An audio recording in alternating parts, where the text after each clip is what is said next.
हाँ जी, point number 115 है executive plural effusion में अकर इन तो बैक्टीरियल निमोनिया में होती है। अब चलो एफ्यूजन के बारे में देख लेते हैं। एफ्यूजन जो होती है वो दो तरह की होती है, एक होती है ट्रांसुडेटिव और एक होती है एक्सुडेटिव। एक्सुडेटिव का चलो सबसे पहले देख लेते हैं। E for exudative, E for extra.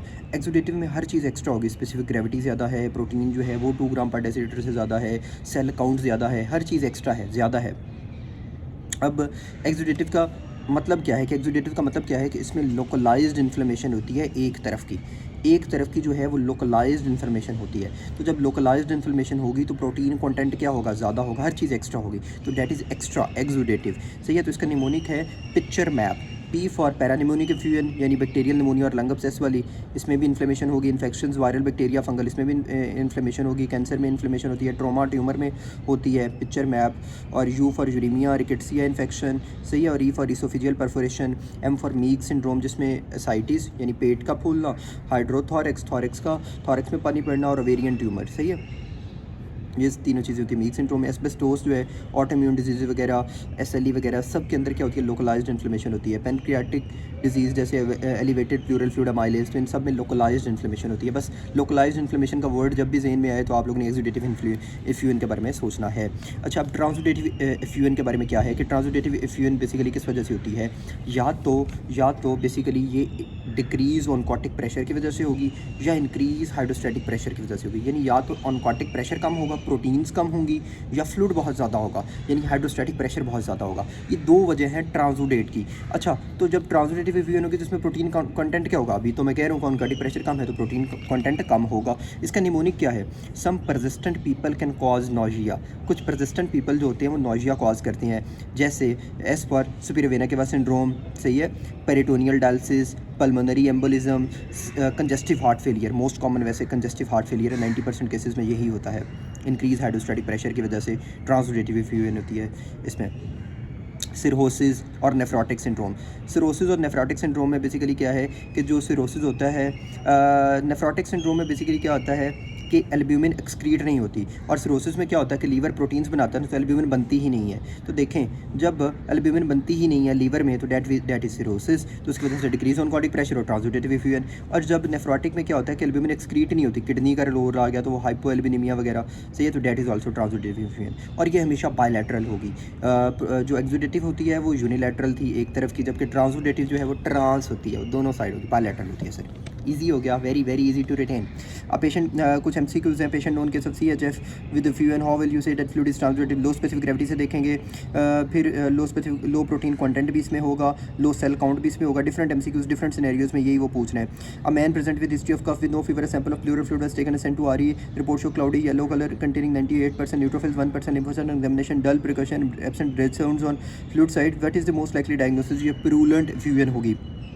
Man present with pitting oedema injury, albumin 2+ and bilateral pleural effusion, the cause is hypoalbuminaemia, bilateral ट्रांसुडेटिव होती थी ना। उसके बाद young man bilateral effusion, heart failure और in pleural tap, what will you consider transudative fluid to heart failure, तो इसमें 2 to 3% lymphocytes होंगे। Which of the following is given to patients with CCF and pleural effusion, तो loop diuretics देते हैं congestive cardiac failure और pleural effusion के patients को। Pelvic mass ascites pleural effusion, ये क्या होगा, Meigs syndrome. Patient with parapneumonic effusion, lab findings क्या होंगी, protein 3.5 gram per decilitre. Best site for pleural effusion tap is lower border of intercostal space in the mid axillary line. Sir blockage of thoracic duct जो होती है cause क्या करती है, chylopericardium. Lobar pneumonia leading to parapneumonic effusion, what finding will be seen in pleural fluid, तो इसमें proteins more than 3.5 gram होगी। Known case of TB present with left side massive pleural effusion, what is the most appropriate site for thoracocentesis. अब देखें, पहले हमने कहा pleural effusion tap वो lower border of intercostal space in mid axillary line, और अब thoracocentesis को होता है lower border of 9th intercostal space in the mid axillary line. Sir सही है। सो डिफरेंट तरह से डिफरेंट क्वेश्चंस जो हैं वो घुमा फिरा के उसने वही चीज़ पूछी होती है। 116 है जी, functional residual capacity, volume of air in the lungs at the end of tidal expiration. वो volume of air in the lungs जो टाइडल एक्सपिरेशन के एंड पे होता है। चलो अब जल्दी से ये वॉल्यूम्स करते हैं। बेसिकली क्या होगा, मेरी बातें बड़े गौर से सुनिए। नॉर्मली क्या होता है कि मैंने मैंने इंस्पायर किया और फिर मैंने वही एक्सपायर किया, तो ये नॉर्मल एक वेव बनी ना, एक नॉर्मल टाइड बनी।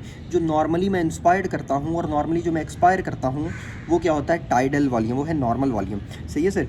उसके बाद it's the volume inspired with each normal breath. अब क्या होगा कि अगर मैंने खींच के सांस अंदर लिया, यानी volume date can inspired over and above the tidal volume, तो वो क्या होगा, इंस्पायरेटरी रिजर्व वॉल्यूम। और अगर मैंने खींच के बाहर निकाला, that is the volume that can expired after the expiration of tidal volume sir, सही है। तो this is expiratory reserve volume. उसके बाद आता है रेजिडुअल वॉल्यूम। रेजिडुअल वॉल्यूम जो होता है जिसकी वजह से लंग कोलैप्स नहीं होता, ये स्पायरोमीट्री से मेजर नहीं कर सकते, वो हमेशा लंग्स के अंदर होता है। मैक्सिमम आप एक्सपायरेशन भी कर दो फिर भी वो अंदर रहता है लंग्स के अंदर, दैट इज़ रेजिड्यू, बचा कुचा हमेशा रहता है। अच्छा, अब लंग कैपेसिटीज़ जो हैं इनको समझना बड़ा ज़रूरी है। जब दो या दो से ज़्यादा वॉल्यूम आपस में मिलते हैं तो वो कैपेसिटीज़ बना देते हैं।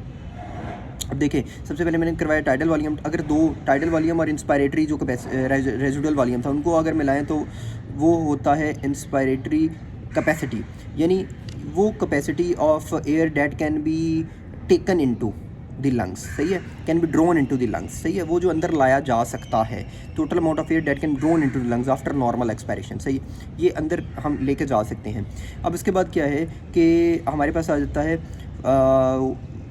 Functional residual capacity. Functional residual capacity जो होती है ना, ये हमेशा अंदर रहती है, यानी is the volume remain in the lungs after tidal volume is expired, ठीक है, या मैक्सिमम आफ्टर नॉर्मल एक्सपायरेशन, सही है, ये हमेशा लंग्स के अंदर ही रहेगा। इसमें एक्सपायरेटरी रिजर्व वॉल्यूम आता है और रेजिडुअल वॉल्यूम आता है, ये फंक्शनल रेजिडुअल कैपेसिटी है।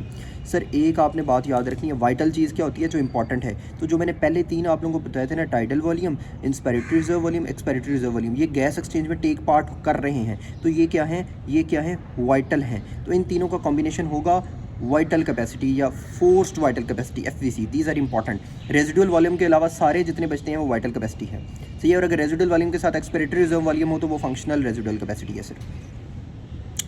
Is the volume of air, अब वाइटल कैपेसिटी के volume of air that can be drone forcefully expired after a maximum inspiration, यानी रेजिडुअल वॉल्यूम के अलावा जो भी हम निकाल सकें दैट इज़ वाइटल कैपेसिटी, वो है वाइटल, और उनमें वो तीनों चीज़ें आती हैं। टोटल लंग कैपेसिटी में सारी आ जाएंगी, सही है सर।